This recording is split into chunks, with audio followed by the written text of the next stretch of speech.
Sa isang iglap, lumipas muli ang 2 linggo. Dahil sa paulit-ulit na pagsasanay sa pagpana, mabilis na lumago ang kakayahan ni Dod Ian pagdating sa kontrol at katumpakan ng mga tira.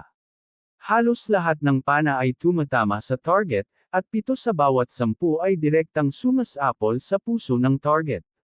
Para sa isang karaniwang tao, 3 hanggang 5 taon ng matinding pagsasanay ang kinakailangan upang makamit ito. Ngunit dahil sa pisikal na kakayahan niya bilang isang mangangaso, nagawa niya ito sa loob lamang ng halos 2 buwan. Bukod sa katumpakan, bawat pana niya ay tumatagos sa target. Malaki ang ikinabuti ng kanyang nakamamatay na kapangyarihan, ngunit wala pa ring pag-unlad ang kanyang aligned shooting. Nang matuklasan ito ng batang instructor, halos mabaliw ito sa galit. Akala mo ba, dahil lang may magic marks ka ay karapat-dapat ka nang maging mangangaso? Ang performance mo sa labas ng higanting pader ay wala pang saysay, mas mabuti pa ang ilang scavengers. Mga mababang uri ng halimaw lang ang kaya mong patayin. Galit na sambit ng batang instructor.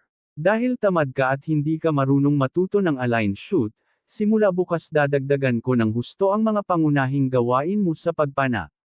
Naisip ni Dod Ian, ito ba ang tinutukoy niyang parusang impyerno? Hindi niya inakalang simpleng dagdag na pagsasanay sa araw-araw ang ipapataw sa kanya. Ngunit sa puso niya, natuwa siya, at bahagyang lumitaw iyon sa kanyang mukha. Ang kanyang tila walang pakialam na ekspresyon ang lalong nagpasiklab ng galit sa batang instructor. Kaya naman tinaasan ng batang instructor ang bilang ng mga panang dapat iputok ni Dod Ian, umabot ito sa 2,200 kada araw sa susunod na buwan. Sa palagay niya, higit na ito sa kayang pisikal ng katawan ni Dod Ian at unti-unti itong babagsak. Sigurado siyang hindi aabot si Dod Ian sa takdang oras ng hapunan dahil sa sobrang hirap ng gawain.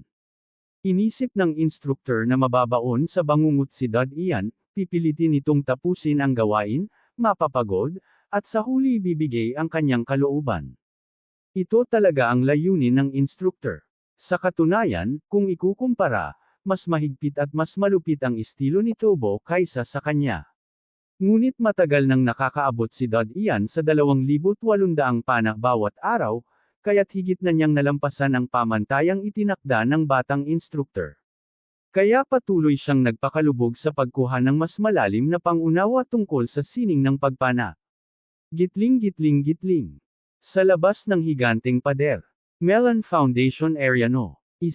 Kung ikukumpara sa ibang nasasakupan ng Melon Consortium, kakaiba ang Area No. 1, walang mga gusali, walang mga labi ng bakal. Isang malawak na kapatagan itong kahawig ng disyerto. Paminsan-minsan, makikita ang mga guho ng dating highway. Halatang dating lungsod ito noong nakaraan, ngunit ngayoy lubos nang nawasak.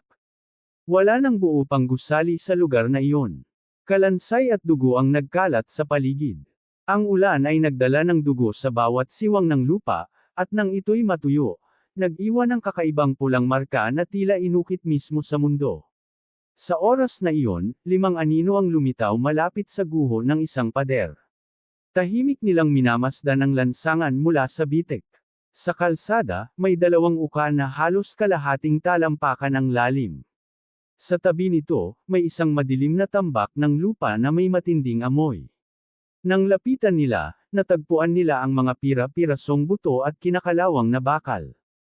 Isa sa 5 ang umaban, kumuha ng bato, at marahang sinundot ang lupa. Pagbalik niya, ulong, hindi pa ito tuyo. Malamang, wala pang 2 oras mula nang umalis ito. Habulin. Isang utos ang lumabas. Agad na sumunod ang 5, sinusundan ng malalaking bakas sa lupa. Makalipas ang 15 minuto, isa sa kanila ang biglang nagbigay ng senadoryas para huminto. Mahinang tinig, ngunit seryoso, naamoy ko na. Sa direksyong 3 oras. Mga 8 kilometro ang layo. Maghanda ka ng ambush sa likuran. Kami namang 4 ang haharap dito. Kumikinang ang mata ng leader sa Pononibik. Tumango ang lalaki, ngunit biglang nagbago ang ekspresyon. Hindi. Mabilis, magtago. Puff. Mula sa ilalim ng lupa, sumulpat ang matutulis na kuko at tumagos sa kanilang mga dibdib. Gitling gitling gitling. Sa kastilyo ng punong himpilan ng mga mangangaso. Isang itim na uwak ang lumipad papasok sa bintana at naghulog ng sobre sa mesa. Isang katulong ang naglilingkod ng tsaa sa lalaking nakaupo roon. Napansin nito ang pulang marka sa gilid ng sobre at agad itong binuksan. May Black Weaver, na lumitaw sa Area Number 1 at pumatay ng 3 mangangaso.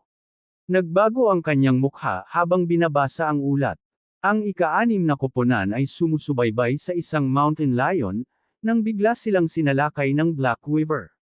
Kapitan at isa na lang ang nakaligtas, pareho pang sugatan. Agad siyang kumuha ng papel at nagsulat ng ilang linya. Pagkatapos, inilagay niya sa sobre at itinali sa paa ng itim na uwak. Hinaplos niya ito at sinabi, para kay Glenn. Kumampay ang uwak at mabilis na lumipad palabas ng bintana. Gitling gitling gitling. Sa Hunter Training Ground, tulad ng dati, abala si Dod Ian sa pagsasanay. Lalo pang gumagaling ang kanyang katumpakan. Hangad na niyang magkaroon ng gumagalaw na target. Halos tanghali na nang biglang dumating ang batang instructor, halatang nagmamadali. Agad nitong iniabot kay Dod Ian ang isang sobra. Ito'y utos mula sa consortium. May emerhensya sa labas ng higanteng pader. Kulang ang mga malayang mangangaso at dahil mayroon kang kakaibang kakayahan mula sa Guernsey, gusto ng consortium na sumama ka sa koponan para sa kagyat na misyon. Maghanda ka agad. Natigilan si Dod Ian. Pero nasa panahon pa ako ng pagsasanay. Emerhensyang tawag ito. Sa oras na may gawain sa labas ng higanteng pader, kahit ano pa ang ginagawa mo, kailangan mong tumugon sa utos ng consortium. Mabilis ang salita ng instructor. Naihanda na ang espesyal na pana mo at makukuha natin iyon pagdating. Huwag mo nang sayangin ang lakas. Terena, may sasalubong sa atin sa pader. Ganoon kabilis. Nagulat si Dod Ian. Wala bang ibang mangangaso na nagpapahinga ngayon? Lahat sila'y sugatan o nagpapagaling. Kung may iba pa, hindi ka ipapadala ng punong himpilan sa ganitong delikadong lugar. Giit ng instructor, bilisan mo. Ano ang tungkol sa madali ang gawain? Delikado ba ito? Hindi napigil ang itanong ni Dod Ian. Sumagot ang batang instructor, narinig ko na may isang bihirang halimaw na lumitaw. Medyo delikado pero si Glenn ang mamumuno sa grupo. Siya ang isa sa 2 pinakamalakas na mangangaso sa consortium. At saka, ikaw ay magiging responsable lang sa pagsubaybay ng amoy. Paprotektahan kanila hanggat hindi ka nahuhuli. Bihirang halimaw. Naalala ni Dod Ian ang Guernsey na kanyang napatay. Pareho rin ba ito sa hayop na iyon? Nagpatuloy siya, pwede ba akong dumaan muna sa distrito ng tirahan? Siyempre hindi. Patuloy na naglakad ang batang instructor, napaka-urgent nito. Pupunta tayo sa bulwagan ng kastilyo para salubungin kanila. Naroon na dapat ang iba ngayon. Hinawakan niya ang kamay ni Dod Ian at nagsimulang tumakbo nang hindi nagbibigay ng karagdagang paliwanag. Nabalisa si Dod Ian dahil biglaan ang lahat ng nangyari. Hindi niya alam kung paano makukuha ang mga bomba na malaking bahagi ng kanyang depensa. Nag-aalala siya para sa sariling kaligtasan dahil hindi siya sigurado kung kaya niyang ipagtanggol ang sarili gamit lamang ang mga kamay at bagong kasanayan sa pana. Tumawid sila ng ilog at nakarating sa kabilang bahagi ng teritoryo. Ang kastilyo ay kulay itim at napapalibutan ng malamlam na atmosfera. Dinala siya ng instructor sa kastilyo, pumasok ka na, hinihintay ka nila sa loob, kukuha lang ako ng tuyong pagkain para sayo. Lumubog ang dibdib ni Dod Ian. Huminga siya ng malalim at pumasok sa kastilyo.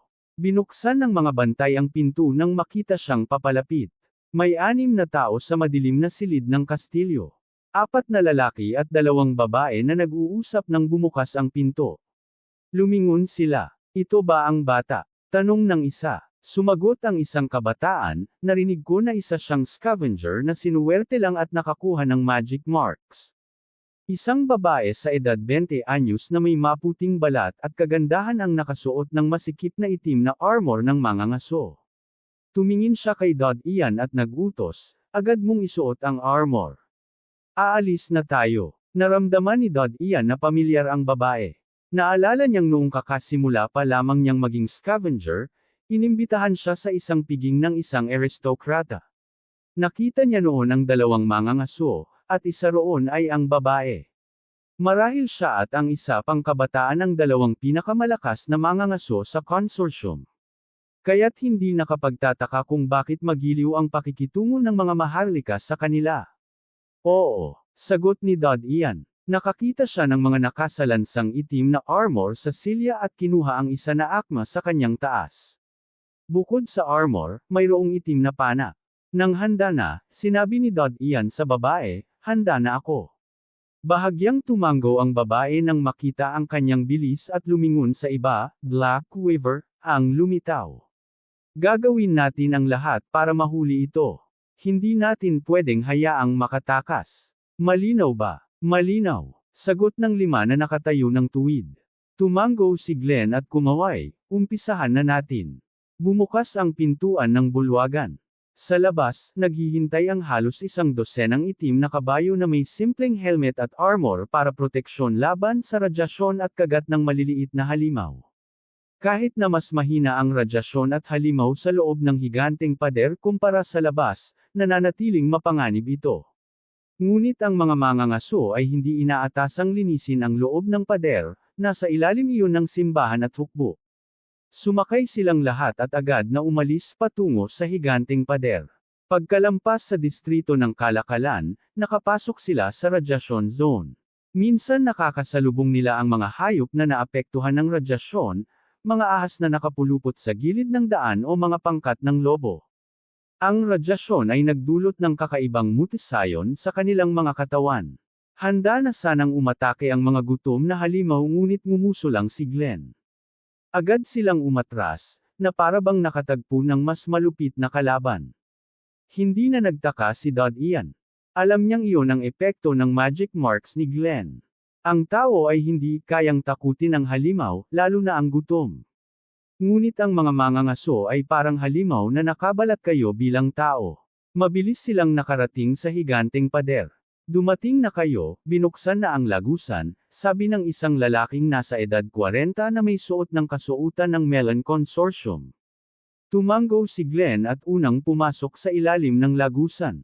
Pagkapasok, agad na huminto si Glenn at ang 5, at nanalangin sa Diyos ang nakaukit sa dingding. Dahil sa pagmamadali, panandalian lamang ang panalangin. Pagkatapos, mabilis silang nagpatuloy. Tiningnan ni Dod Ian ang larawan ng Diyos ngunit hindi nanalangin. Sumunod na lamang siya. Sa kabilang panig ng pader, napansin niyang ibang lagusan ang ginamit nila kumpara sa dati niyang dinaanan. Paglabas nila, sinalubong sila ng mga puno na higit 20 metro ang taas, parang mga poplar ngunit walang sanga at dahon. Pumasok si Glenn sa gubat at sumunod ang lahat, nakapaligid kay Dod Ian sa gitna. Doon naramdaman ni Dod Ian ang agwat niya sa ibang mangangaso. Madali silang nakakasabay kay Glenn, samantalang siya ay hirap. Nahirap para hindi maiwanan. Talagang may pagkakaiba rin sa pisikal na kakayahan kahit sa mga mangangaso, naisip niya habang pinipilit sumabay. Ngunit 2 buwan pa lang ako bilang opisyal na mangangaso. Wala pa akong sapat na bendisyon. May higit 200 malamig na kristal pa ako sa lugar no. Siyam. Matapos tawirin ang gubat ng malalaking puno, narating nila ang isang sira-sirang highway na nababalutan ng lumot. Sa tulay, wika ni Glenn sabay talon sa ibabaw ng highway. Napangiwi si Dod Ian ngunit sumunod. Papasok tayo sa lugar number 1, sabi ni Glenn habang lumingon kay Dod Ian. Sa loob ng 1 minuto, naroon na tayo. Kailangan mo ring protektahan ang iyong sarili at huwag mong ipagsawalang bahala ang sinabi ko. Isa ito sa 20 lugar na nasa ilalim ng aming Melon Consortium. Ngunit ito rin ang pinakamapanganib maliban sa ipinagbabawal na lugar. Maraming halimaw na may level 10 pataas dito. Ang layunin natin ngayon ay mahuli ang Black Weaver. Halimaw na antas 26. Napatingin si Dod Ian kay Glenn na puno ng takot. Bagaman ginugol niya ang karamihan ng oras sa pagsasanay ng pana, sa mga libreng oras niya'y pinag-aralan niya ang mga halimaw na gumagala sa labas ng higanteng pader. Ang Juranji na kanyang napatay ay nasa yugto pa lamang ng larva at kabilang sa antas 9. Ang mga undead ay karaniwang antas 9 din. Ang mga daga na nilabanan nila noon ay nasa antas 3 pababa. Ngunit ngayon, ang haharapin nila ay isang nilalang na nasa antas 26. Nanikip ang lahat ng butas ng kanyang katawan at malamig na sindak ang damaloy sa kanyang puso habang iniisip kung gaano kakilabot ang ganoong uri ng halimaw. Ang una niyang naisip ay ang tumakas. Ngunit nakita niya ang matatag na tingin sa mga mata ni Glenn. Wala nang atrasan. Bagaman siya'y balisa, wala siyang magawa kundi pilitin ang sarili na kumalma. Dahil nakarating na sila sa puntong ito, ang tanging magagawa niya ay mag-isip ng paraan upang masiguro ang sariling kaligtasan. Mabilis na gumana ang kanyang utak. Kahit hindi pa niya nakikita ang halimaw, dama niya ang napakalaking panganib. Ano bang klaseng halimaw ito? Ano ang natatanging kakayahan nito? Tanong ni Dad Ian. Ang mga halimaw na ganoon ay karaniwang may dalang kakaibang gene mutation. Hindi mo na kailangang malaman, malamig na sagot ng isa pang binatilyo. Ikaw ang bahala sa pagsubaybay gamit ang amoy. Hindi namin kailangan ng tulong mo maliban sa sarili mong proteksyon. Kinuha ni Glenn ang isang pirasong itim na debris mula sa kanyang maliit na pitaka at iniabot kay Dad Ian. Ito ang balat ng Black Weaver na nakuha namin. Maaari mo ba itong mahanap gamit ang amoy? At ano nga pala ang saklaw ng sensitibidad ng pang-amoy mo? Tinanggap ni Dad Ian ang paladlaking matigas na balat. Parang kabibe ito na makikita sa likod ng kuhol. Makinis ngunit sobrang tigas. May nakadikit na malagkit na hibla sa loob nito. Natuyo na ngunit naglalabas pa rin ng matapang na amoy. Tumingin siya kay Glenn, kung malakas ang amoy, kaya kung matukoy hanggang mga 20 milya. Pero kung mahina, mga 10 milya lang. Hindi napigilan ni Glenn at ng iba pang 5 na magulat. Ang ganoong kakayahan ay maaari nang pumasok sa top 5 ng kapasidad sa pagsubaybay ng amoy sa buong consortium. At baguhan pa lang si Dad Ian, ibig sabihin ay lalo pang lalakas ang saklaw kapag siya'y sumailalim sa physical enhancement. Tama, tumango si Glenn. Ikaw na ang bahala. Nakagan ng loob si Dad Ian nang hindi sila tumutol. Ang totoo, kaya niyang maamoy hanggang 34 milya depende sa tindi ng amoy. Ngunit tinago niya ito dahil nakaaway niya ang dugong palad na si Linda. Ayaw niyang ilabas ang lahat ng baraha upang hindi siya malagyan ng bitag balang araw. Naamoy mo ba ngayon? Tanong ni Glenn. Umiling si Dad Ian matapos sumangot, hindi pa. May iba pang halimaw na nakakasagabal. Hindi natin kailangan ng iba. Ituon mo lang sa Black Weaver, na pabuntong hininga si Glenn. Sumunod ka sa akin. Naglakad siya sa sirang daan upang maghanap. Sumunod si Dad Ian at ang iba. Pagkalipas ng 4 o 5 milya, biglang huminto si Glenn. Itinuro niya ang ilang bakas sa tabi ng maliit na loa, mga yapak ng mountain lions, paboritong pagkain ng Black Weaver. Tumingin siya kay Dad Ian, huwag mong kalilimutan ang amoy. Kung matuntan mo rin ang mountain lion, ipaalam mo agad. Tumango si Dad Ian. Sinimulan nilang sundan ang bakas ng mountain lion. Hindi nagtagal ay sabi ni Dad Ian, may 3 halimaw sa unahan. Tumingin si Glenn sa batang lalaki sa kaliwa at iniutos, sige, tingnan mo. Tumango ito, bahagyang namutla, at sa isang iglap ay naglaho na parang bula. Nanlaki ang mga mata ni Dad Ian. Ngunit naramdaman niyang nananatili pa rin ang amoy ng kabataang iyon malapit sa kanila. Nakita niyang habang sumusulong ito, ang paligid ay tila nagiging baluktot. Parang may nakatagong hugis tao na gumagalaw. Tinanong niya ang isa pang binata sa tabi niya, ano siya? Iyon ang kakayahan ng kanyang magic marks, tinatawag na kalay. Isa siya sa pinakamabisang tiktik ng aming consortium, casual na sagot ng kabataan.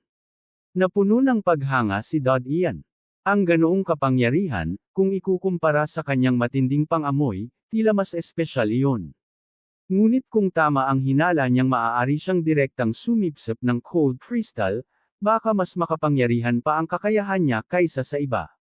Makalipas ang ilang sandali, bumalik agad ang binata at muling lumitaw, 3 crocodile wolves. Bahagyang tumango si Glenn at malamig na iniutos, patayin. Pagdakay diretsyong tumakbo sa direksyong itinuro ni Dad Ian. Alam ni Dad Ian ang tungkol sa crocodile wolves. Kabilang ito sa antas 13 na halimaw. Para sa kanya, isa itong napakasindak na kalaban. Kung siya lamang ang nakaharap, tiyak na kamatayan ang kahihinatnan. Kahit ang mga intermediate hunters, kapag nagkamali, maaari ring mapatay. Sumunod ang lahat kay Glenn sa gitna ng mga guho at sirang kalye patungo sa kinaroroonan ng tatlong crocodile wolves. Nakita ni Dad Ian ang tatlong dambuhala, tig-3 metro ang haba ng bawat isa. Hugis aso ang katawan ngunit uloy buwaya. Ang bibig ay nakaumbok at puno ng matutulis na pangil. Nakalawit ang dila na parang aso. Nakakakilabot ang tanawin para kay Dad Ian. Whoosh! Hindi nag-atubili si Glenn. Tumalon siya, nag-iwan ng malabong anino habang kumikilos ng napakabilis. Naamoy ni Dad Ian na mabilis na naglalahot muling lumilitaw ang presensya ni Glenn sa iba't ibang pwesto. Mabilis niyang nilapitan ang tatlong halimaw at sa ilang segundo lamang, nakita na siya ng mga ito. Umungal ang crocodile wolves ngunit hindi siya alintana ni Glenn. Whoosh! Lumipad si Glenn mula sa mga guho at damapo sa harap ng unang halimaw, bago mabilis na lumipat sa ikalawa. Hindi na namalayan ni Dad Ian kung paano niya inatake ang unang ngunit malinaw niyang nakita ang matinding pag-atake sa ulo ng ikalawa. Muli siyang naglaho at lumitaw sa harap ng ikatlong halimaw. Naramdaman ng halimaw ang presensya niya ngunit huli na ang lahat. Thump! Thump! Thump! Bumagsak ang tatlong crocodile wolves. Damaloy ang dugo mula sa hiwa sa pagitan ng baba at leeg ng bawat isa. Ilang saglit pa'y namula ang buong lupa. Napanganga si Dad Ian. Napatay silang lahat ni Glenn gamit lamang ang tig-iisang atake. Malalim ang hiwa sa leeg, kita ang mga ugat ng dugo at laman. Napansin ni Dad Ian ang mga strap na nakabalot sa magkabilang hita ng babae. Mayroong 2 kutsilyong nakasuksok doon. Mas mahaba ng kaunti ang mga ito kaysa sa karaniwang kutsilyo, at bahagyang nakakurba ang kanilang dulo na para bang isang karit. Sa sandaling iyon, tumutulo pa ang dugo mula sa mga talam, dugo ng buwayang lobo.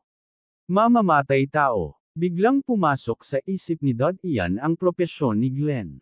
Sa mga nakalipas na buwan, nakarinig siya ng balita tungkol sa 2 tanyag na nakatatandang mangangaso ng Melon Consortium. Ayon sa narinig niya, isa sa kanila ay may propsyong mandirigma, samantalang ang isa naman ay scout. Si Glenn ang scout, ngunit nakalampas na siya sa 2 antas at naging isang nakamamatay na assassin. Tulad ng kanyang bansag, maltong mamamatay.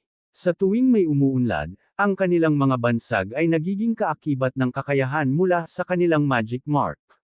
Ang kakayahan ni Glenn ay tinatawag na Ghost Eye, mula sa isang nakakatakot na halimaw. Dahil dito, nagkaroon siya ng pambihirang paningin, maliksi at kayang itago ang kanyang hininga upang makalapit ng palihim sa kanyang biktima. Isa siyang tunay na mandaragit. Tulad ng ahas, kaya niyang magkubli sa dilim at maghintay ng tamang oras para umatake. Kaya pala biglang nawala ang kanyang amoy, ito'y dahil sa kanyang kakayahan. Namangha si Dad Ian, ang 3 buwayang lobo ay tinuturing na mga halimaw na antas 13. Mas malakas ang mga ito kumpara sa Juranji na kanyang napatay.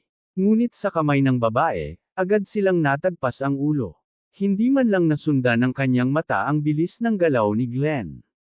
At malinaw na sanay ito sa pangangaso ng halimaw. Ang bawat hiwa ay nasa pinakamahinang bahagi ng katawan ng halimaw, mga sugat na tiyak na nakamamatay. Kumaway si Glenn, senyales na sumunod ang lahat. Natahimik ang iba pang 5 mangangaso. Naghanga sila at nagtinginan, dahil para sa kanila, kinakailangan ng napakahusay na pagtutulungan upang mapatay ang 3 buwayang lobo. Kahit isang pagkakamali lang ay tiyak na kamatayan ang kapalit. Malinaw ang agwat sa pagitan nila at ng isang nangungunang mangangaso. Gitling gitling gitling. Ang amoy ng dugo ay aakit ng iba pang halimaw, ngunit ang itim na habi ay likas na duwag. Hindi ito basta lalapit. Ituloy natin ang habol. Mahina ngunit mariing wika ni Glenn habang nangunguna. Agad namang sumunod ang 5. Tumingin si Dad Ian sa mga bangkay ng 3 buwayang lobo at di napigil ang magtanong. Ang mga katawan nila, hindi ba natin kukunin? Bata, maliit ang halaga ng katawan ng buwayang lobo. Kaunti ang taba at masyadong mataas ang radiation sa balahibo. Walang saysay na sayangin ang oras, Paliwanag ng binatilyo sa hulihan. Nawala na ang kanilang pangmamaliit kay Ian dahil sa pambihirang pakiramdam nito sa mga amoy. Pinabilis ni Ian ang kanyang hakbang para makasabay. Gitling gitling gitling. Sinundan nila ang mga bakas ng bundok na leon. Minsan nawawala ang mga bakas, ngunit dahil sa ilong ni Ian, natutukoy nila muli ang direksyon. Ikinainggit ito ng ibang mangangaso. Sa kanilang paglalakbay, ilang halimaw ang hamarang ngunit lahat ay mabilis na nilipol ni Glenn. Subalit nang makasalubong nila ang isang antas 19 na lasong bayawak, nagpasya si Glenn na umiwas. Kaya naman nakaligtas sila sa posibleng laban na makakaakit ng mas maraming halimaw o makakatakot sa itim na habit. Bukod dito, nakatagpo rin sila ng isang halimaw na wala pang pangalan. Ayon kay Glenn, kung madadala nila iyon pabalik sa higanting pader, may dagdag gantimpala silang matatanggap. Ngunit pinili pa rin niyang ipagpatuloy ang habol sa bundok na leon para sa mas mahalagang pakay. Gitling gitling gitling. Magpahinga muna tayo. Dahil sa tuloy-tuloy na mabilis na galaw, lahat sila ay napagod. Malaki na rin ang naubos na lakas ni Glenn sa mga laban. Malapit na ang tanghali kaya't pinaupo niya ang lahat upang kumain. Wala namang dalang pagkain si Ian dahil sa pagmamadali. Tahimik siyang tumingin sa iba habang kumakain ng kanilang tuyong pagkain at umiinom ng tubig. Het, kainin mo, Ani. Glenn habang inabot sa kanya ang isang rasyong pagkain. Kung matagpuan mo ito, may utang ako sayo. Nagulat si Ian. Kinuha niya ang pagkain at nagtanong. Bakit mo sinasabing may utang ka? Hindi ba't utos ito ng konsorsyum? Utos nga ng konsorsyum pero para rin sa akin ito. Kailangan ko ito para makausad, tapat na sagot ni Glenn. Kung makuha natin, ako ang may unang karapatan. Kung hindi ko pipiliin, saka palang ibibigay sa iba. Ang abilidad ng itim na habi ang eksaktong kailangan ko. Napaisip si Ian. Walang ganitong kondisyon sa kanyang kontrata. Marahil pribilehiyo lamang ito ng mas mataas na ranggo ng mga mangangaso. Kahit pa siya mismo ang makahuli ng halimaw, kailangan pa rin niya itong isuko sa konsorsyum. Masusunod, magalang na sagot ni Ian. Umiling si Glenn. Hindi ko lang gusto ang may utang. Para sa akin, transaksyon ito. Kung magtagumpay tayo, tutulungan kitang minsan, basta kaya ko. Kaya tumanggo si Ian. Naiintindihan ko. Gagawin ko ang lahat ng makakaya. Tumanggo rin si Glenn, saka tumingin sa malawak na guho sa malayo. Mabilis na kinain ni Ian ang tuyong pagkain. Alam niyang totoo ang sinabi ni Glenn, ngunit hindi niya masyadong pinahalagahan ang pangakong iyon. Gitling gitling gitling. Biglang kumunat ang kanyang ilong. Tumayo siya at nagsabi, natagpuan ko ang bundok na leon. Nagulat ang iba at agad na ibinaba ang kanilang pagkain. Saan? Itinuro ni Ian pakaliwa. Mga 20 milya mula rito. Tara, mabilis na desisyon ni Glenn. Agad siyang tumakbo sa direksyong itinuro ni Ian. Sumunod naman agad ang buong grupo. Mabilis na nakarating ang grupo sa isang mababang kapatagan bago ang tigang at wasak na mga lansangan na natakpan ng lumot at mga halaman. Malabo pang nakita ni Ian ang balangkas ng mga gusali pero ang mga pinakataas na bahagi ay gumuho na. Ang mga pader sa unang palapag na nakaligtas ay nabalutan, natakpan, at pinatibay ng mga bantan ng graba at semento. Biglang tumigil si Glenn at sinuri ang paligid. Itinaas niya ang kanyang kamay at nagbigay ng hudyat. Gat, tingnan mo. Si Gat na tinawag ay ang scout na may kakayahang color. Tumanggaw siya at biglang naging transparent ang kanyang katawan. Unti-unting naglaho pati ang kanyang itim na baluti.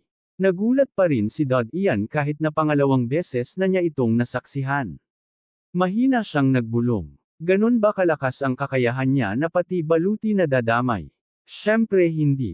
Espesyal na ipinagawa ng konsorsyum ang baluting iyon gamit ang balat ng Magic Lizard, na umaayon sa kakayahan niya, sagot ng kabataang katabi niya.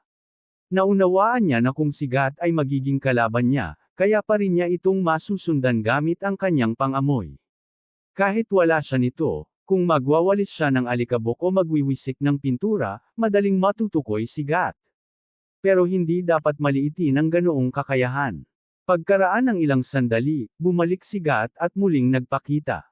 Nagsalita siya. Tama nga, isang mountain lion iyon. May nahuli na siyang biktima at kinakain ngayon. Tumango si Glenn. Kakaunti lang ang mountain lion kaya tiyak na lalapit dito ang Black Weaver. Kailangan tahimik tayo at huwag lalapit ng sobra. Kinuha niya ang isang dilaw na bote mula sa kanyang bag. Nagbuhos siya ng kaunti sa kanyang palad at dahan-daang ipinahid sa kanyang baluti. Natakpan ng amoy ang kanyang banayad na halimuyak. Sanay na ang iba, kaya't hindi na nagtanong at kinuha rin nila ang parehong dilaw na likido mula sa kanilang mga bag at ipinahid sa katawan. Biglang nawala ang kanilang mga amoy. Inihagis ni Glenn ang bote kay Dod Ian. Gamitin mo. Tinatawag itong undead powder na nagtatakip sa amoy mo. Pero mag-ingat ka, huwag tatama sa balat mo o mahahawa ka. Kinuha iyon ni Dod Ian at ipinahid sa kanyang katawan. Alam niya na, ang gamit nito ay kagaya noong gumamit sila ng dugo ng undead para takpan ang kanilang amoy mula sa Jurenji. Mas epektibo ang dugo ng undead, pero mahirap itong linisin samantalang ang pulbos ay madaling burahin. Nang ang lahat ng 7 sa kanila ay napahiran na, amoy undead na ang kanilang katawan. Tiningnan ni Glenn ang grupo at sinabi, Luis, isama mo pa ang 2 at dumaan kayo sa kabila. Siguraduhin hindi kayo makikita. Gumamit ng signal para makipag-ugnayan. Opo, tumango ang binatang may kayumangging buhok na si Luis. Kasama ang 2 pang kabataan, tahimik silang lumisan papunta sa kabilang guho. Nakita ni Dod Ian ang kilos nila at napatanong. Ganito lang ba talaga? Oo, ganun lang, mahina ang sagot ni Glenn. Paano kung hindi dumating ang Black Weaver? Maghihintay tayo, sabad ni Greerie. Ang pangangaso ay tungkol sa pasensya. Gutom iyon. Darating at darating din iyon sa Mountain Lion. Sumang-ayon si Dod Ian na mahalaga ang pasensya, pero parang sayang ang oras. May naisip ako pero hindi ko alam kung gagana. Nagulat si Glenn at ang iba. Akala ko ba unang beses mong mangaso? Sige nga, ano ideya mo? Tumingin si Dod Ian kay Glenn. Masyadong malawak ang lugar na ito. At masyadong tahimik, kaya parang walang silbi ang maghintay. Baka hirap din ang Black Weaver na makahanap ng pagkain ngayon. Kung paborito nito ang Mountain Lion, sigurado akong may paraan ang Mountain Lion para iwasan ang natural na kaaway nito. Kaya mas gusto nitong lumayo kung saan pwedeng lumabas ang Black Weaver. Mas maliit ang tsansa kung maghihintay lang tayo. Pero kung tayo ang kikilos, tayo mismo ang magdadala ng Black Weaver sa atin gamit ang Mountain Lion. Nagulat si Glenn sa sinabi ni Dod Ian. May punto ito, lahat ng nilalang ay may instinct na umiwas sa kaaway. Maganda ang sinabi mo, pero mahirap gawin. Kung papatayin natin ang lion, maaaring ang maamoy ng Black Weaver ang dugo pero matalino iyon. Hindi nito papansinin ang patay na biktima. Umiling si Glenn. Siyempre hindi natin papatayin. Sugatan lang. Kagaya ng normal na hayop, natatakot din ang mga ito. Kung takutin at pagtakbuhin natin, lalawak ang galawan niya. Mas mataas ang posibilidad na makita siya ng Black Weaver, sagot ni Dod Ian. Nagkatinginan ang iba. Oo nga, magandang ideya ito. Hindi napigil ang purihin ni Gat sabay tapik kay Dod Ian. Nagulat din ang iba sa pananaw ni Dod Ian. Matamang tumingin si Glenn kay Dod Ian at saka sinabi kay Gat. Pabalaykan mo ang 3. Tumango si Gat at agad naglaho. Nag-aatubili si Dod Ian. Pero may kapintasan din ang paraang ito. Alam ko, sagot ni Glenn habang naglalakad sa gilid ng guho. Huwag kang mag-alala. Hanggat mababa sa level 25 ang makasalubong natin, kaya kung pigilan. Hindi natin hahayaang mamatay ang lion hanggat hindi nakakaakit ng Black Weaver. Nakahinga ng maluwag si Dod Ian. Mabuti na lang at naisip din iyon ni Glenn. Di nagtagal, bumalik si Gat kasama ang 3. Sinabi ni Luis kay Glenn. Hindi ba't masyadong mapanganib ito? Gawin na lang, sagot ni Glenn sabay turo sa batang mamamana sa likod ni Luis.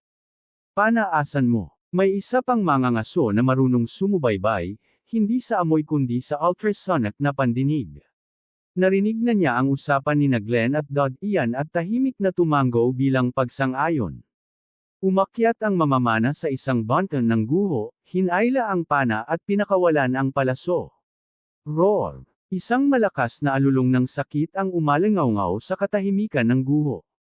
Kasunod nito ay mabilis na yabag, tumakbo ang sugatang mountain lion. Agad na tumakbo sina Glenn at Ian papunta sa kinaroroonan nito kanina. Nakahandusay doon ang mga pira-pirasong bangkay ng halimaw, basa ng dugo at nagkalat ang mga laman loob. Agad nilang tinugis ang tumatakbong layon. Please subscribe Tinagalog. Novela. Maraming salamat po. Sa wakas ay nakita ni Ian ang anyo ng bundok na leon habang hinahabol nila ito ng malapitan. 3 hanggang 4 na metro ang taas nito. Matibay ang pagkakayari ng katawan. Gayunpaman, mayroon itong 3 kasukasuan sa harap na mga paa. Sa halip na maglakad gaya ng isang karaniwang leon, kumakapit ito sa lupa na parang gagamba at mabilis na gumagapang. Isang palaso ang tumama sa katawan nito na nagdulot ng matinding sakit. Si Ian at ang iba pa ay nagsabog ng pulbus ng immortal sa kanilang mga katawan kaya hindi sila natatakot na mabunyag ang kanilang kinaroroonan. Hindi sila masyadong lumalapit dito kundi sumusunod mula sa humigit kumulang 100 metro ang layo. Sa unahan, tumakbo si Ian habang nararamdaman ang amoy ng ibang mandaragit sa paligid. Kapag may hayop na pumasok sa loob ng 20 milyang saklaw, agad niya itong ipinaalam. Anong posisyon? 11:00. Itinaas ni Glenn ang kanyang kamay at nagbigay ng senadoryas. Nang igalaw ni Glenn ang kamay, biglang naglaho si Gat na tumatakbo sa tabi nila.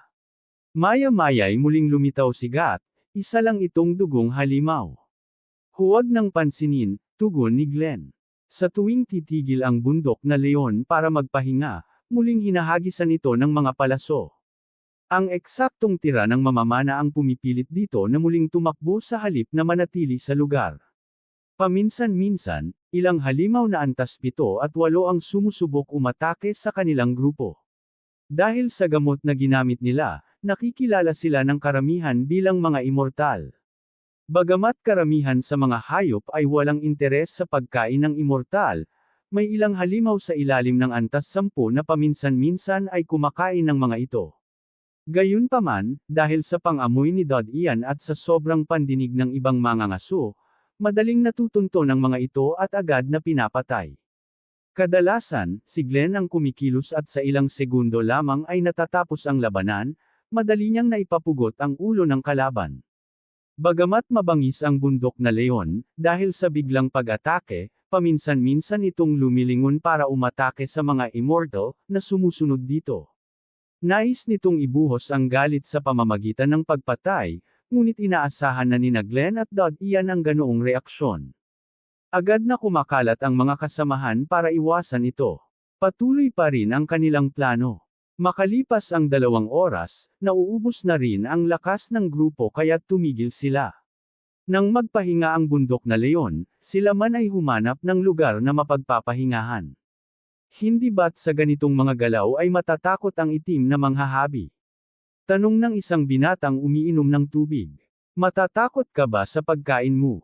Halos mabilaw ka ng binata. Tinanggap ni Ian ang bote ng tubig mula kay Glenn. Inisip niyang nahawakan ng labi nito ang bote kaya't nakaramdam siya ng kaba.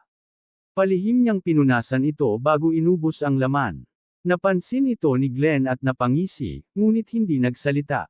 Nang matapos uminom si Ian at sandaling sumandal, biglang sumikip ang mga butas ng kanyang balat.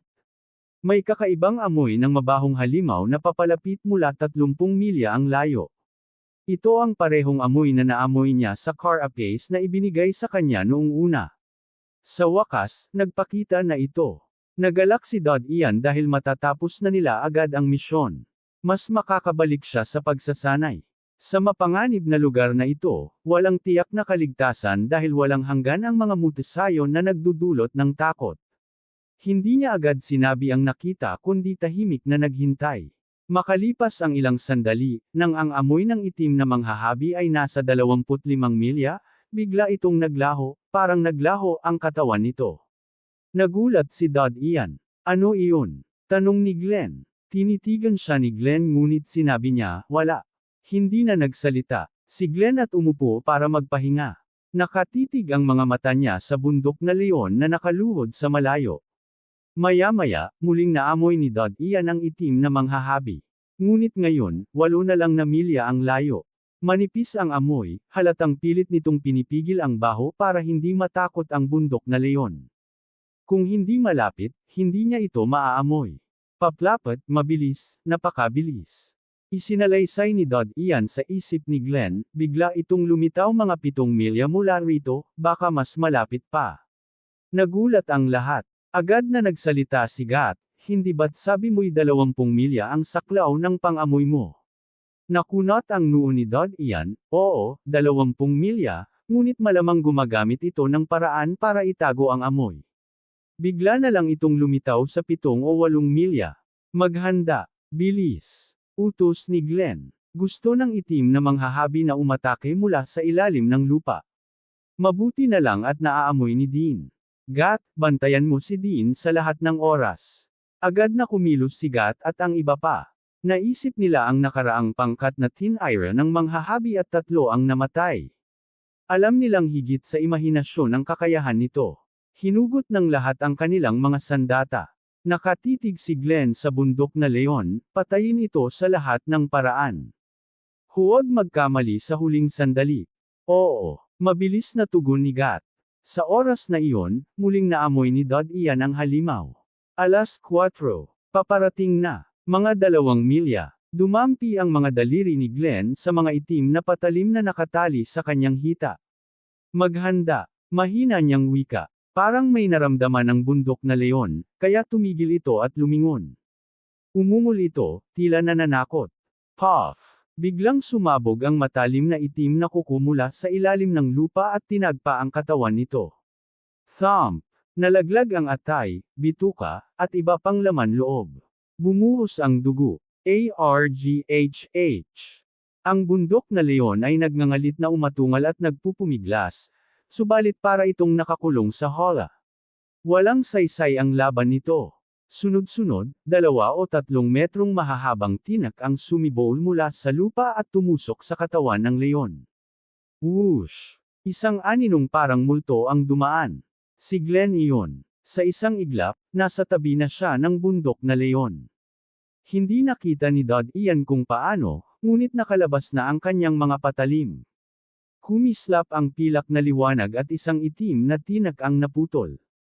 Lumabas ang mapusyaw na berdeng likido, dugo ng itim na manghahabi. Squeak! Isang banayad na hiyaw ang umalangaw mula sa ilalim ng lupa sa ilalim ng paa ng bundok na leon. Agad na umurong at lumubog pabalik sa lupa ang tinak na sibat, iniwan ang ilang malalaking butas dito. Gustong tumakas. Kumunot ang kilay ni Glenn. Hindi niya inasahan na ang isang nilalang na nasa antas 26 ay wala man lang tapang at tatakbo agad sa kaunting sugat lamang. Mabilis siyang kumilos. Yumuko siya at sinaksak ng kanyang punyal ang isa sa mga butas sa lupa. Muli may hiyaw na umalangaw, worry may tinamaan ang kanyang punyal, ngunit agad ding naglaho ang tunog. Lumabas ka, sigaw ni Glenn sa galit. Pareho niyang ibinaon ang 2 punyal sa lupa at para bang umiikot na nagsimulang maghukay ng hukay. Agad na dumating ang 3 pa. Isa sa kanila na kabalyero ang itinaas ang kanyang sibat at itinusok sa isa sa mga butas. Hindi pa man nakalahati ang sibat ay tila may tinamaan na ito. Lumapit ang 2 pa matapos mapansin iyon. Namintog ang mga ugat sa braso ng batang kabalyero habang pinipigil niya ang sakit ng pagkakatukod. Bigla niyang iniangat ang sibat at kasabay nito'y may umangat na tinak na itim. Isang hiyaw ang muling sumambulat at sa lakas ng sibat, muling bumagsak sa lupa ang tinak. Nagatubili ang kabalyero. Ang espadachim na katabi niya ay agad na lumingon at sumigaw, magtago kayo agad. Mula sa lupa sa likuran ng kabalyero, biglang bumulusok ang isang buntot na parang sa alakdan at umatake sa kanya. Puff! Nabasag ang tinik nang biglang lumitaw si Glenn sa likod ng kabalyero. Ang 2 punyal niya'y nabahira ng lunti ang dugo. Agad niyang isinuksok ang mga punyal sa strap sa kanyang hita.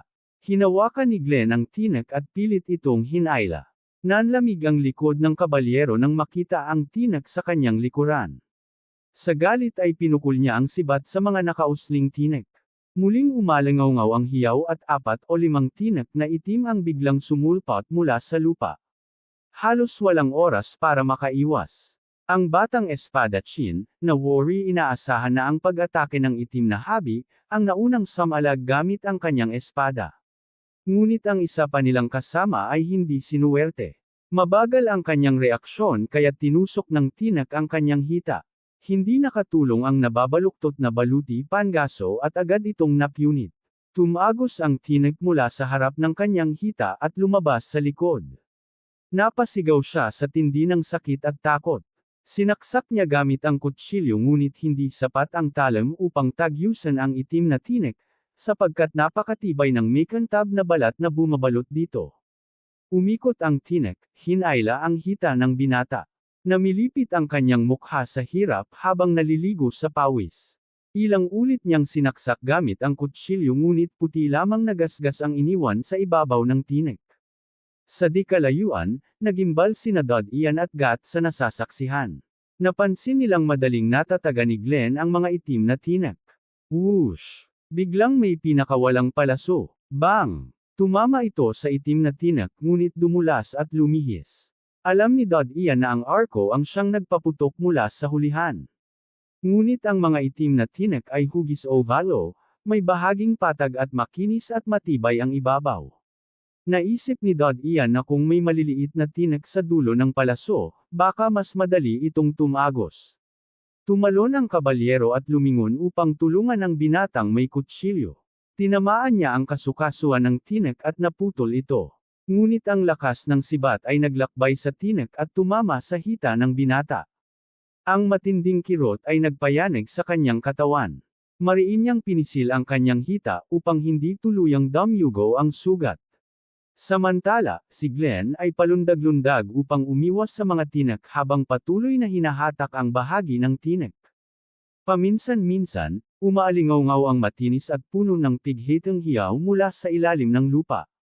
Sa kasagsagan ng laban, biglang umatungal ang sugatang bundok na leon at umatake kay Glenn. Hindi inasahan ng grupo ang sabayang pag-atake ng bundok na leon. Mabilis na hinarang ng espadachim ang kanyang espada sa leon. Ngunit sa lakas ng banggaan, natilapon siya. Wala siyang oras para bumangon. Biglang sumulpot ang mga tinek mula sa lupa at tinusok ang kanyang likod, lumusot hanggang dibdib. Huwag! Sigaw ng kabalyero. Iwi na siwas niya ang sibat at sumugod. Narinig ni Glenn ang ingay at lumingon. Nanlaki ang kanyang mga mata at bahagyang yumuko. May umumbok sa kanyang mga hita, at nagbago ang hugis nito. Lumakas siya at mas hinayla ang tinek. Ngunit unti-unting nabiyak ang kasukasuan nito. Squeak! Biglang bamuka ang lupa at sumulpot ang isang dambuhalang itim na nilalang. Hinahatak ni Glenn ang katawan ng itim na habi, ngunit bigla itong bumitaw na parabang inalisan ng lakas ang kanyang braso, dahilan upang mapaatras siya. Ang hawak niyang tinek ay isa palang paa ng dambuhala. Sa halip na umatras, sumugod ang itim na habi sa kanya. Muling sumabog ang mga itim na tinek mula sa maraming paa nito, nakapalibot kay Glenn na worry niyayakap siya. Hindi inaasahan ni Glenn ang sitwasyon. Lalo pang nadagdagan ang kanyang galit matapos makita ang pagkamatay ng kasama. Hindi niya akalaing ganito. Katuso ang nilalang, tila sadyang naghihintay ng pagkakataon. Nang makita niyang mabilis na paparating ang dambuhala, bigla siyang napakurap.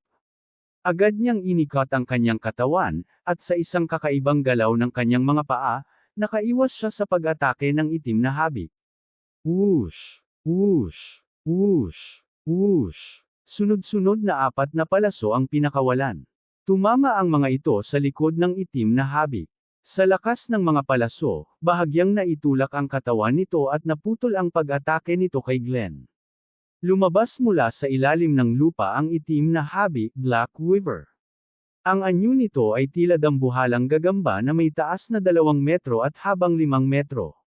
Mayroon itong 8 paang parang mga itim na tinek na nasa ilalim ng tiyan. Bawat paa ay may 3 kasukasuan kaya't napakabaluktot ng galaw ng mga ito. Sa unahan naman ay mayroon itong 2 braso na tila mga sipit ng alimango. Malinaw na ang dalawang sipit na iyon ay may nakakatakot na kapangyarihang manira. Matigas na itim na baluti ang nakatikip sa iba't ibang bahagi ng katawan ng itim na habit. Wala itong balahibo. Ang tiyan nito ay sobrang namimintog na parang tiyan ng gagamba. Sa dulo ng katawan ay mayroon itong buntot na halos kapareho ng sa alakdan. Nang makita ni Dad Ian ang mabangis na itsura nito, siya'y kinabahan at natakot. Alam niyang hindi ito magiging simpleng biktima at hindi niya maiwasang mag-alala kay Glenn. Squeak! Malakas na sigaw ang pinakawalan ng itim na habi na puno ng pagkainip at galit. 4 sa 8 nitong paa ay putol. Isa roon ay lumang sugat, ngunit ang iba ay gawa ng pangkat ni Glenn. Nakatayo ito gamit ang 4 na paa habang nakatitig kay Glenn. Nakahinga ng maluwag si Glenn nang makita niyang haharapin sila ng halimaw at hindi tatakbo. Uminit ang kanyang dugo at ang pagnanasa niyang pumatay ay umabot sa sukdulan. Kuminang ang kanyang mga braso at mabilis na nahugot ang mga punyal mula sa kanyang hita na parang hinihigop ng magneto. Sobrang bilis ng kilos na hindi makikita ng normal na mata.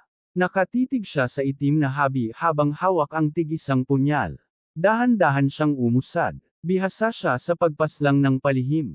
Ngunit ngayon ay hindi nila matuntan ang kinaroroonan ng halimaw dahil ito'y gumagalaw sa ilalim ng lupa. Kaya't napilitan siyang kumilos bilang isang mandirigma at harapin ito ng tuwiran. Dalawang maninipis na mapulang mata ang nakatitig kay Glenn habang tumutulo ang malinaw na malapot na laway mula sa baba ng itim na habit. Sa isang iglap, gamit ang malalakas nitong 4 na paa, mabilis itong sumugod kay Glenn. Kung ikukumpara, napakaliit ng katawan ni Glenn kumpara sa dambuhalang halimaw. Ngunit wala siyang bakas ng takot at siya'y sumugod din. Sobrang bilis ng kanyang kilos na parang nag-iiwan ng malabong anino habang pumwesto siya sa gilid ng halimaw. Nang sumalakay ang itim na habi ay hindi nito agad nagawang umangkop para salubungin ang atake ni Glenn. Ngunit biglang umikot ang ulo nito at nagbuga ng puting sinulid mula sa bibig. Bahagyang nanlaki ang mga mata ni Glenn ngunit mabilis niyang inikot ang katawan upang umiwas at sabay baguhin ang direksyon ng kanyang atake. Naiwasan niya ang puting hibla at muling lumapit sa halimaw. Sa pagkakataong ito, ang kanyang mga punyal ay nakatutok sa matutulis na hulihang paa ng halimaw. Kumislap ang mga mata ni Dad Ian habang pinapanood ang labanan. Nakaiwas si Glenn sa hibla ng buhok lamang ang pagitan. Bukod pa rito, nagawa pa niyang mag-adjust at sabay bumulusok ng pangontra. Puff! Nabali ang paa ng halimaw at ito'y bumagsak. Squeak! Isang matinis na sigaw ang kumawala mula sa halimaw, parang kaluskos ng kuko sa salamin. Dahil sa sigaw, nakaramdam ng pagkahilo si Dad Ian. Ngunit hindi naapektuhan si Glenn. Muli siyang bumulusok, hindi binibigyan ng halimaw ng pagkakataong makahinga. Hindi sinubukan ng halimaw na tumayo at sa halip ay iginigiwang ang buntot nito. Narinig ni Glenn ang banayad na hangin at agad siyang lumihis upang umiwas. Muling lumayo ang agwat nila. Bagaman mahaba ang paglalarawan, lahat ng ito ay naganap sa loob lamang ng 2 o 3 segundo. Whoosh! Whoosh! Whoosh! Sunod-sunod na pinakawala ng mamamana ang kanyang mga palaso. Isa sa mga ito ay tumama malapit sa mata ng halimaw. Kung umangat lamang ng kalahating sentimetro, tatagos sana ito sa mata. Ang kaunting paglihis sa palaso ay maaaring magbunga ng magkaibang resulta, ang kaibahan ng tagumpay at kabiguan. Nadismaya si Dad Ian at Gat nang makita nilang hindi tinamaan ang mata. Kasunod nito, naghiwa-hiwalay si Knight at ang isa pang kabataang may hawak na kutsilyo kasama si Glenn, upang palibutan ang halimaw mula sa 3 direksyon. Patuloy namang naglalabas ng matinis na sigaw ang halimaw upang takutin sila habang nakahiga at nagmamasid. Alam ni Knight at ng kabataang sugatang may kutsilyo na wala silang laban sa halimaw. Kaya't ang tanging layunin nila ay suportahan si Glenn, huwag hayaang masugatan o mapasubo ito. Humihingal si Glenn, ngunit hindi siya nagpadalos-dalos. Samantala, hindi na matiis ng halimaw. Patuloy itong nawawala ng dugo mula sa mga putol na paa. Kung tatagal pa, lalo lamang itong hihina. Kaya't naghihintay ito ng pagkakataon upang muling sumalakay. At nang hindi nagtagal, bigla itong sumugod kay Knight. Nagulat si Knight at mabilis na umatras habang itinaas ang sibat bilang babala. Ngunit sa isang iglap, nahuli ng mga sipit ng halimaw ang sibat at madaling binali ito. Habang inaatake si Knight, sinamantala ni Glenn ang pagkakataong sumalakay mula sa kabilang direksyon. Nararamdaman ng halimaw ang kanyang paglapit kaya't mabilis nitong iniharap ang sipit bilang pangontra. Tila naging pain lamang ang naunang pag-atake sa Knight. Nakahinga ng maluwag si Knight ngunit hindi siya tumigil. Kahit bali na ang sibat, patuloy niya itong inihahampas upang gambalain ang halimaw. Ang pangunahing layunin niya ay ilihis ang atensyon nito. Ang mga binti ni Glenn ay kakaiba ang hugis, bahagyang nakakurbo at hindi tuwid na tulad ng karaniwang tao. Dahil dito, ang kanyang bilis ay hindi kapani-paniwala. Puff! Habang ginugulo ni Knight at ng kabataang may kutsilyo ang halimaw, sinamantala ni Glenn ang pagkakataon. Mabilis niyang tinusok ng punyal ang halimaw. Agad niyang binunot at muling sinaksak. Sa proseso, napinsala ang mga ugat at daluyan ng dugo nito, kaya't mas malaki ang pagdurugo. Muling napasigaw ang halimaw at pilit na kumagat, ngunit mabilis nang umatras si Glenn. Labis ang tuwa ni Knight at ng kabataang may kutsilyo nang makita nilang naging epektibo ang kanilang panggugulo. Kaya't lalo pa nilang pinag-ibayo ang kanilang panghaharas. Tinitigan ni Glenn ang sugat sa leeg ng halimaw. Kung tatagalan pa nila ito, unti-unti itong mauubusan ng dugo at mamamatay. Dumadaloy ang dugo mula sa leeg ng itim na weaver. Ramdam nito ang matinding sakit at pagkapagod. Natarante ito at nais tumakas. Ngunit sina Glenn at ang kabalyero ay mga batikang mangangaso. Hindi nila hinayaang magkaroon ng pagkakataon ng itim na weaver na makawala sa kanilang pagkubkob. Sa tuwing susubukan nitong sumugod palabas, agad nila itong ibinabalik. Habang tumatagal, nanghihina na ang itim na weaver. Pabagal ng pabagal ang galaw nito. Kahit ang kabalyero ay madaling nakakaiwas sa mga atake nito. Ginamit ni Glenn ang pagkakataon upang umatake habang ang iba ay patuloy na nanggugulo mula sa iba't ibang panig. Matutulis na punyal, animoy pangil ng hayop, ang ibinaon ni Glenn sa tiyan ng itim na weaver. Ngunit bigla itong kumilos ng mabilis at bumuga ng puting sinulid pabalik.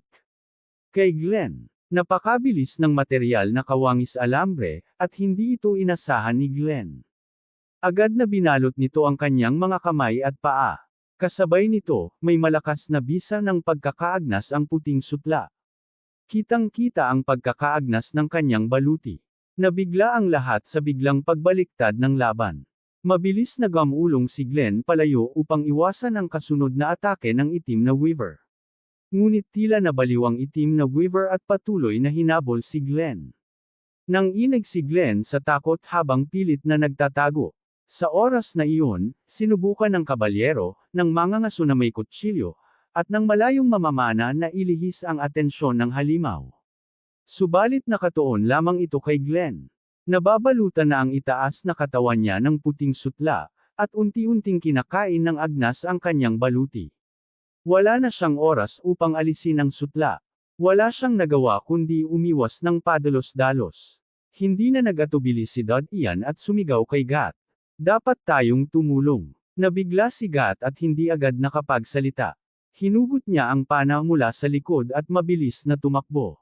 Ang isa pang mamamana ay nasa mahigit 200 metro ang layo, ngunit 100 metro lang ang kanyang epektibong saklaw at nakasanayan niyang tamaan ang mga hindi gumagalaw na target. Sa kabutihang palad, sobrang abala ang itim na weaver kay Glenn kaya't nakalimutan nito ang kabalyero at ang isa pang mangangaso. Agad na hinayla ni Dad Ian ang pana at tinutok sa ulo ng halimaw nang umabot siya sa loob ng 100 metro. Napansin niya agad ang malaking pagkakaiba ng pagpana sa gumagalaw na target kumpara sa nakapirmi. Patuloy na umuuga ang ulo ng itim na weaver kaya't hirap siyang makapagsapol. Ngunit sa huli, nakita niya ang pattern ng galaw nito. Whoosh! Binitiwan niya ang pana at lumipad ang palaso. Bang! Tumama ito sa matigas na balat malapit sa bibig ng weaver, nag-iwan ng maliit na uka at nahulog. Hindi nawala ng loob si Dad Ian. Mabilis siyang kumuha ng isa pang palaso at pinakawalan. Bang! Muli, tumama ito sa ulo ng halimaw ngunit wala ring naging epekto. Hindi man lang nito pinansin. Samantala, naipit na sa sulok si Glenn. Dahil sa laki ng katawan ng halimaw, bumagsak ang mga bato at naging hadlang. Ngunit natapilok si Glenn at nadapa. Wala na siyang pagkakataong makaiwas. Sumigaw ang halimaw at sumugod upang kagatin siya. Mabilis na hinawakan ni Glenn ang kanyang punyal at tinutok sa ilalim ng ulo ng halimaw. Ito na lang ang tanging pag-asa niya. Kailangang lumaban siya para mabuhay. Sa sandaling iyon ng buhay at kamatayan, kumalma ang isipan ni Dad Ian. Nakita niya sa kanyang isip ang susunod na galaw ng halimaw. Binitiwan niya ang pana. Puff! Puff! Dalawang sunod na tama. Sumirit ang dugo. Sumigaw ang halimaw at bumagsak kay Glenn. Kinabahan si Dad Ian at agad na tiningnan. Nakabaon ang mga palaso sa ulo ng halimaw. Naisip niya agad ang kaligtasan ni Glenn at kumabog ang dibdib niya. Maingat na nilapitan ng kabalyero at ng isa pang mangangaso ang halimaw. Nang makita nilang dumadaloy ng husto ang dugo, biglang kumislot ang katawan nito at muntik na silang mataranta. Ngunit mula sa ilalim, gumapang palabas si Glenn na nababalot ng dugo ng halimaw.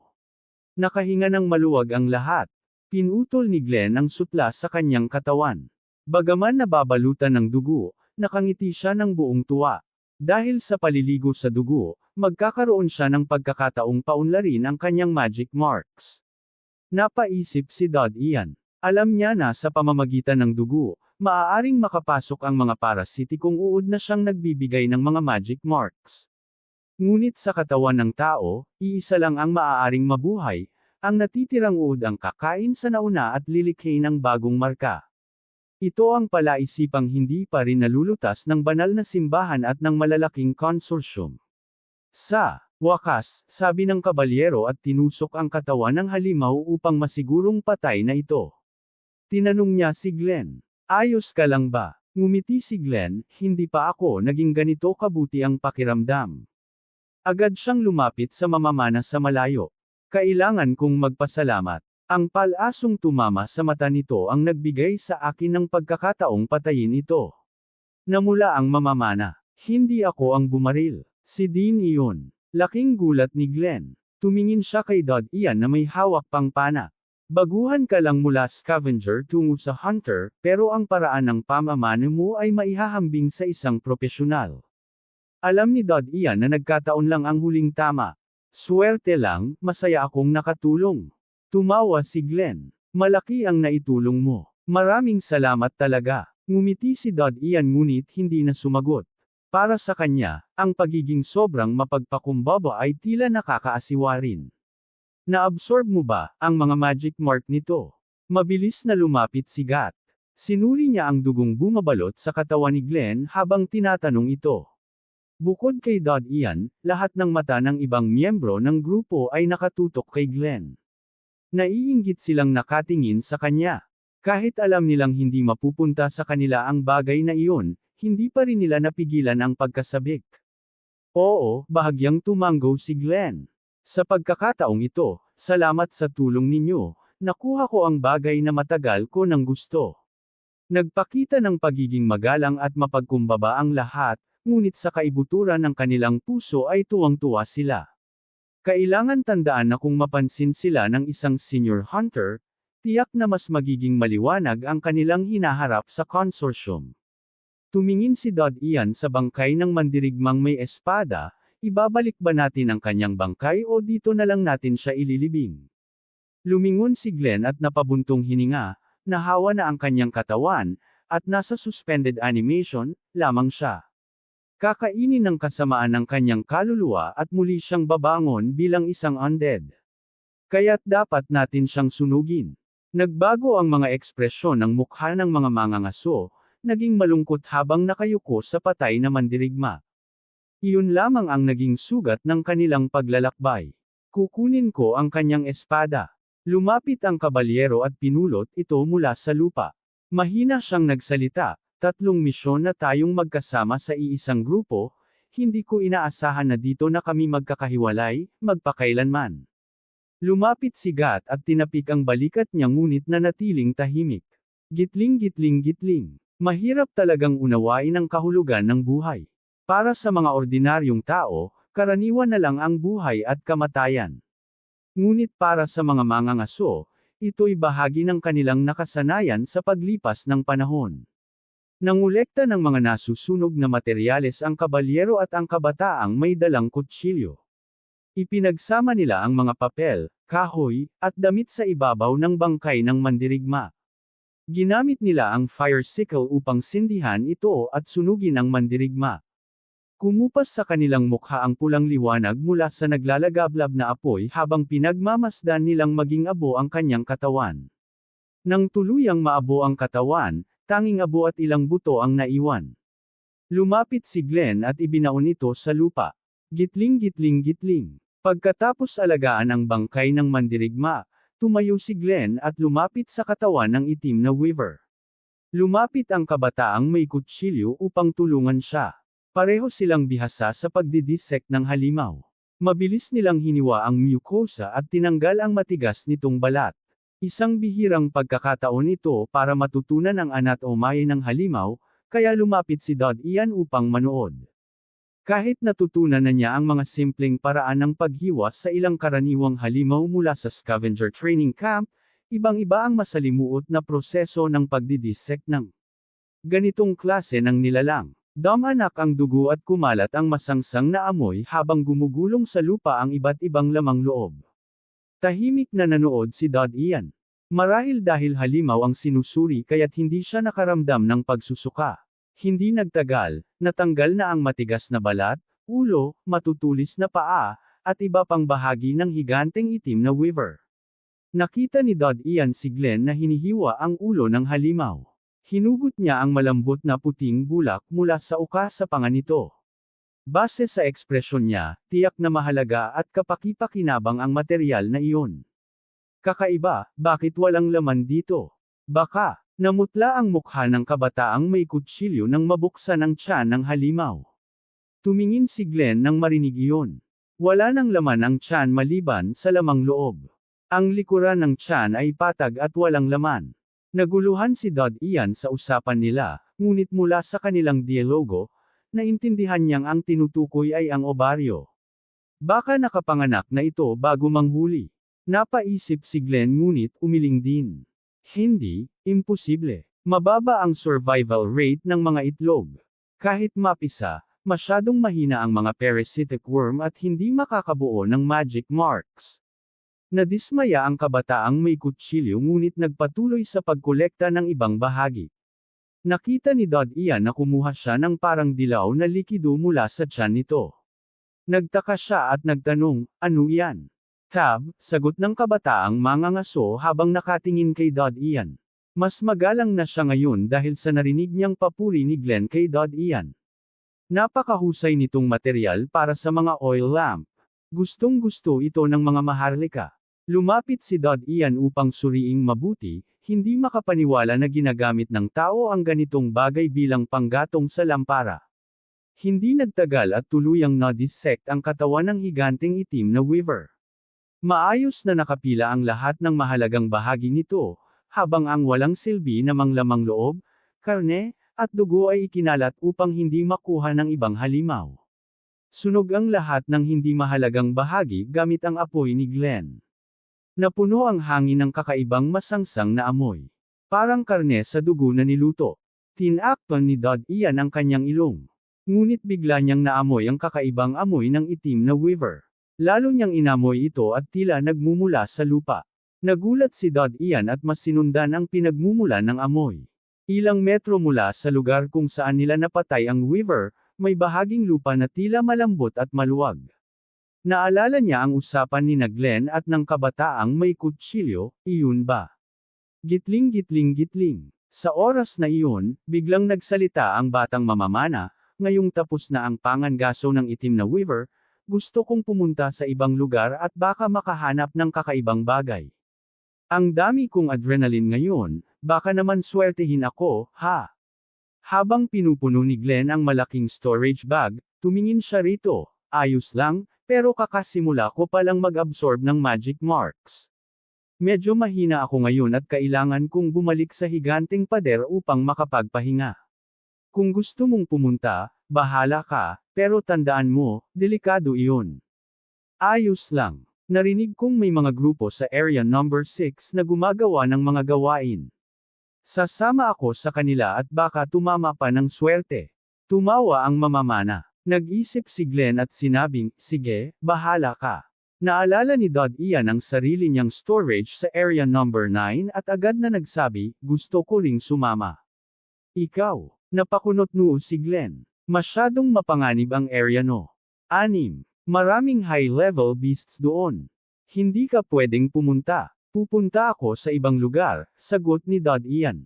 Maaaring wala lang ang mga undead para sa kanila, pero ako, kapos sa pera ngayon. Sandaling nag-isip si Glenn bago sumagot, ayos lang. Pero hindi naman ganoon kalaki ang halaga ng cold crystals.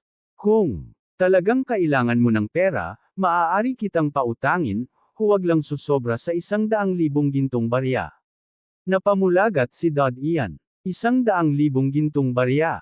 Isang napakalaking halaga iyon. Sapat na para makabili ng maliit na bayan sa residential district. Hindi ko kailangan ng ganoon kalaki, at isa pa, gusto kong kumita mula sa sarili kong pagsisikap. Tugon ni Dad Ian. Nakita ni Glenn ang kanyang determinasyon, sige, ihahatid na lang kita pabalik. Tumango si Dad Ian. Hindi siya naglakas loob na gumala ng mag-isa sa lugar na iyon. Please subscribe Tinagalog Novela Libre lang yan kaibigan, maraming salamat po.